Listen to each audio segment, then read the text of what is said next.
All right, so this chapter is named after us. Chapter 11, Legends. No one's good remember me. Hi! What's up, y'all? I'm wearing this shirt that says drag is not a crime because drag is not a crime. So if you're supporting anti-trans, anti-drag queen bills, Unhit get the that like off button. of our channel. We don't want you here. Bye. Bye. We left off and Bella was heading to La Pruche for a little bonfire. Are you gonna eat that hot dog? Paul asked Jacob. I guess, Jake said slowly. I'm so full, I'm about to puke. But I think I can force it down. I won't enjoy it at all, though. Yeah, making out with Jacob. Forcing, not enjoying. Paul had eaten as much as Jacob, but he glowers and his hands ball into fists. He's like, I will f***ing fight you for this hot dog, bruh. Sheesh, Jacob laughed. Kidding, Paul. Here you go. Yeah. He flipped the homemade skewer across the circle. You know, when you flip your homemade skewer. They're cooking the hot dogs like in the bonfire on sticks. Yeah, I do that. I've never done that. It's a weenie roast. Yeah. I mean, I've seen them in like movies and stuff, but you know, you always just put it on the grill. Hey, more fam, cousin. Well, Jacob and I had dropped off the bike at the garage, and then I sucked his dick in the garage, and he had admitted ruefully that the condom was a good idea, that he probably should have brought one. I started to worry about showing up with him at the bonfire, wondering if the werewolves would consider me a dick sucker now. Just kidding, a traitor. And that's what Jacob makes her feel like all the time. But then Embry's literally like, hey, vampire girl, making a joke about it. Quill jumps up to give her a high five and kiss her on the cheek. And Emily squeezes her hand. No one cares. They're not treating her like a traitor at all. Even Paul likes hanging out with the vampires. Like, even if he gets like in a little fight, he's like, you know what, it was my fault. Sorry, man, I thought you were over the line, but you know, like that's the boundaries of the treaty that we've drawn. So you know what, truce. But boys will be boys, you know what I mean? Like, let's shake it off. Kiss on the forehead. Okay, see you later. Okay, so Billy's there, and then old Quill is there. Wait, I wonder if Quill is short for Quileute. Like, their full name is Quileute Mionette Thermopolis Rinaldi Ateara, Princess of La Push. Sue Clearwater's there. What up, Sue? How's Sue doing? This is the first time we get to hang out with Leah and Seth also. We stand the Clearwater kids. Bella is wondering how awful it was for Leah to be sitting across the circle from Sam and Emily now that she knows about the messy love triangle. She's like, oh my god, I'm finally seeing them all in the same room. God, like what's gonna go? Her lovely face betrayed no emotion, but she never looked away from the flames. Staring into the fire like, I hate being here with my ex, but I literally have to be here. But if I just stare into the fire long enough, maybe I'll go blind and never have to look at their faces again. Looking at the perfection of Leah's features. Ooh, Bella's like, is Leah hot? Leah's hot. Perfect features. Okay. I couldn't help but compare them to Emily's ruined face. What did Leah think of Emily's scars now that she knew the truth behind them? Did it seem like justice in her eyes? Dude, are you kidding? Leah would literally be covered in a million scars just to be back with Sam and to not have gone through with all that stuff. Yeah, very, very true. But also, like, what? Bella, what the fuck? It's like, yeah, that's what you get for stealing my man. Being scarred forever. Yeah, you're so ugly, bitch. Yeah, meanwhile, that's what you get. Meanwhile, it's honestly kind of like this, like love symbol in a way where she's like, wow, I wish like Sam had like marked me as his. Yeah, it's physical proof of the imprint. Mm-hmm. Ooh, little Seth Clearwater wasn't so little anymore. Ooh. His huge happy grin. Oh no, she says, was Seth doomed to have his life changed as drastically as the rest of these boys? Yeah. We see Kim, the girl that Jared imprinted on. Everybody's here at this bonfire. My first impression of Kim was that she was a nice girl. A little shy and a little plain, okay? Oh, Bella! She had a wide face, mostly cheekbones. Okay, slay. Yeah. With eyes too small to balance them out. Her nose and mouth were both too broad for traditional beauty. Oh! Her flat black hair was thin and wispy in the wind that never seemed to let up atop the cliff. Oh my god. What the fuck, Bella? Literally, what traditional beauty? off. Yeah, what are you, ew. What in the white supremacy is this? Literally, ew, I don't like, bleh. This is so, like, not going along with Bella's normal, like, thing. Bella like, famously, like, doesn't give a fuck about her appearance. Yeah, or, like, she would never wear makeup. yeah, nor should she. This is antithetical to Bella's whole deal, but she's like, yeah, let me just, like, size up this woman I've never she's met. like, wow, Kim's ugly. Talk about her so condescendingly. But it doesn't matter because that was my first impression. But after a few hours of watching Jared watch Kim, I could no longer find anything plain about the girl. So, like, why didn't you just lead with that? Or yeah, be why like, even mention it? Like, or at the very least, just be like, my first impression of Kim was that she was, like, just like any other girl. Like, kind of blended in and quiet, didn't say much. But then the way he looked at her made me be like, wow. She's beautiful. Because his love is that powerful. No, instead it's like, even this ugly duckling. It was like a blind man seeing the sun for the first time. Like a collector finding an undiscovered Da Vinci. Like a mother looking into the face of her newborn child. But normally it would be like, aw, but in the werewolf tribe, it's like, Watching them, I felt like I better understood what Jacob had told me about imprinting before. It's hard to resist that level of commitment and adoration. But that's a totally different circumstance. She liked him before he imprinted on her. She had a crush on him for like 2 full years. And they're the same age, basically, if not like a year apart. Yeah. It's not the same thing as having this guy literally groom you from the age of 2. Like, that's super duper different. Jared never noticed her before, and now this is everything she's ever wanted. That is not the same level of commitment and adoration. Like, that's not, no, she didn't need any convincing. Like, she was down. Yeah. Ugh. Gross. Okay. It's getting late. I murmured to Jacob. Don't start that yet, Jacob whispered back. The best part is coming. The best part? Coming. What's the best part? You swallowing an entire cow whole? He chuckled a low, throaty laugh. No. This is technically a council meeting. Oh. It's Quill's first time. He hasn't heard the stories yet. Well, he's heard them, but this will be the first time he knows they're true. That tends to make a guy pay closer attention. What about a girl? Jacob scooted back beside me where I rested against a low ridge of rock. He put his arm over my shoulder and spoke even lower into my ear. The histories we always thought were legends. The stories of how we came to be. The first story is the story of the spirit warriors. And this is the part where we put the book down because none of this... Okay. The Quillia tribe are a real people.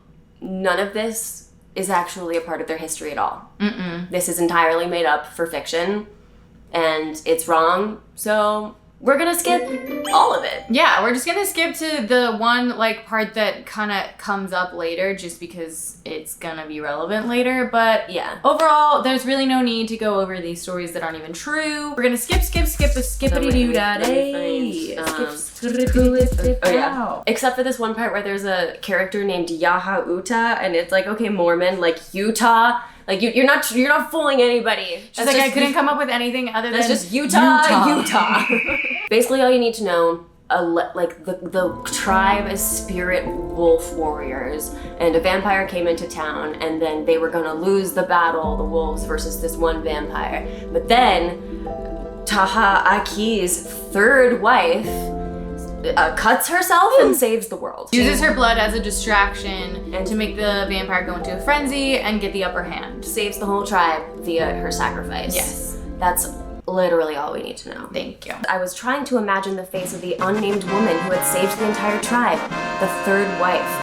Yeah, like, her name is the third wife? We couldn't even come up. She was like, you know, Yaha Uta was that was so so bad. She's like, I'm not gonna risk it anymore. I'm really tired after coming up with Utah, so I'm gonna need to just phone this one in. Yeah. She's like, we don't want to be offensive. This unnamed woman who saved everybody, and we're talking about her, but what the fuck was her name? Who cares? Yeah. So what? Who cares? Just a human woman with no special gifts or powers, but she had been the key, the solution. She'd saved her husband, her young sons, her tribe. I wish they'd remembered her name. Please tell them my name. This whole thing is like, hey, woman, best thing you can do is sacrifice yourself for the men around you. Yeah. It says her husband and her sons and the tribe. Come on, Bells, Jacob said in my ear. We're here. I glared into the unexpected darkness, trying to make sense of my surroundings. It took me a minute to realize that I was no longer on the cliff, Jacob and I were alone. I was still on his arm, but I wasn't on the ground anymore. How did I get in Jacob's car? Did he roofie her? What's going on? Oh crap, I gasped as I realized I'd fallen asleep. Holy crap. Oh gee. Golly. How late is it? Dang it, where's that stupid phone? Oh yeah, the new phone that Edward gave to her. What in tarnation? Yeah, panting her pockets, frantic, coming up empty. Where is this phone? Easy. It's not even midnight yet. Literally, no, she's waking up so fucking scared where she is, and she's like in Jacob's arms. And he's like, hey, shut up, calm down, calm down. Midnight! Her heart is racing, but she's picking up the shape of the Volvo precisely 30 yards away. Nice. She's reaching for the door handle. It's locked. Oh no. Here, Jacob said, and put a small shape into her other hand, the phone. He took her phone from her. You called Edward for me? I figured if I played nice, I'd get more time with you. He figured if he covered things up and knocked her out, that, you know, he could get away with it's like, taking hey, advantage of her. aren't I such a nice guy? Thanks, Jake, I said, touched inappropriately and against my will. Really? Thank you. And thanks for inviting me tonight. That was... Wow. That was something else. Also, Edward is right there. He can hear all of this, and he doesn't know any of the context. That was something else. He's like, what was something else? Yeah. And you didn't even have to stay up to watch me swallow a cow. He laughed. Moo. No, I'm glad you liked it. It was nice for me having you there instead of just beating off and thinking about you. There was a movement in the dark distance. Something pale in the black trees. Pacing. Yeah, Edward's literally like, oh my god, what did they do? What happened? Why are they talking like this? Oh my god. Sleep tight, Bells. Don't worry about anything. I'll be watching out for you tonight. She pauses and says, no, Jake. Get some rest. I'll be fine. Shut it down. Edward catches her at the boundary line. What happened? Bella, let's get you home in bed. Did you have a nice time? Yeah, it was amazing, Edward. I wish you could have come.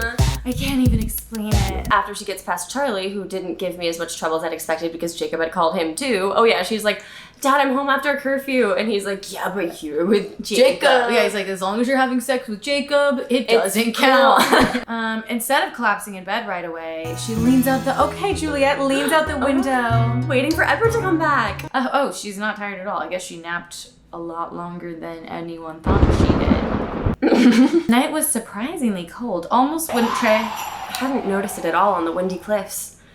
Hadn't noticed how cold it was on the windy, freezing cliffs. Oh, but I imagine it has to do with the fire. Oh, no, because of Jacob. Oh, okay. Icy droplets splattered against my face as the rain began to fall. Okay, so she's like, it wasn't so cold when I was sitting next to Jacob, but now that Edward's literally coming on my face, it's like freezing cold. It was too dark to see much besides the cum in my face. Finally, Edward comes through the open window. Edward slides in there. His hands colder than the rain because they were holding his freezing Is Jacob out there? Yes, somewhere. And Esme's on her way home. I sighed. It's so cold and wet. He chuckled. It's only cold to you, Bella. My is hot to me. I think my is pretty hot. I don't know. She dreams that she is the third wife. I'm shocked. Yeah. She has a dream. Basically, what's happening is Rosalie is the evil vampire that's killing the whole wolf pack. But then Bella holds a long blade, ancient and silver, crusted in dried, blackened blood. So she just dreams of Rosalie killing all the Quileute people and then her sacrificing herself. She's like, if I don't die from the knife cut, I'll die from the tetanus because I'm using a crusted, dried, covered in blood knife. Oh, it says ancient and silver. Do we think silver, like silver bullet, like a werewolf thing? Yes. Lips for it. She cringes away from the knife and she wakes up and she's like, I'm not alone. I'm back in Jacob's car. It was all a dream. No! She turns to bury her face in Edward's chest. He's like, did I wake you? And she's like, no, I had a bad dream. Do you want to tell me about it? No. What were you reading? Wuthering Heights. I thought you didn't like that book.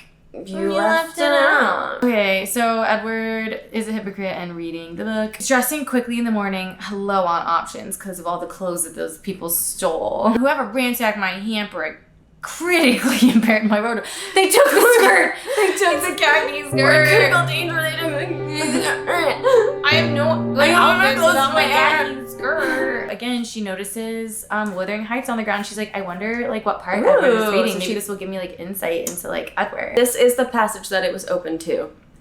And there you see the distinction between our feelings. Had he been in my place, and I in his, though I hated him with a hatred that turned my life to gall, I never would have raised a hand against him. You may look incredulous, if you please. I never would have banished him from her society as long as she desired his. The moment her regard ceased, I would have torn his heart out and drank his blood. But till then, if you don't believe me, you don't know me. Till then, I would have died by inches before I touched a single hair of his head. Aww, this is Edward's new philosophy. Wow. The new whatever Bella wants philosophy. My favorite part is, if you don't believe me, you don't know me. Okay, you know my name, not my story. Mm-hmm.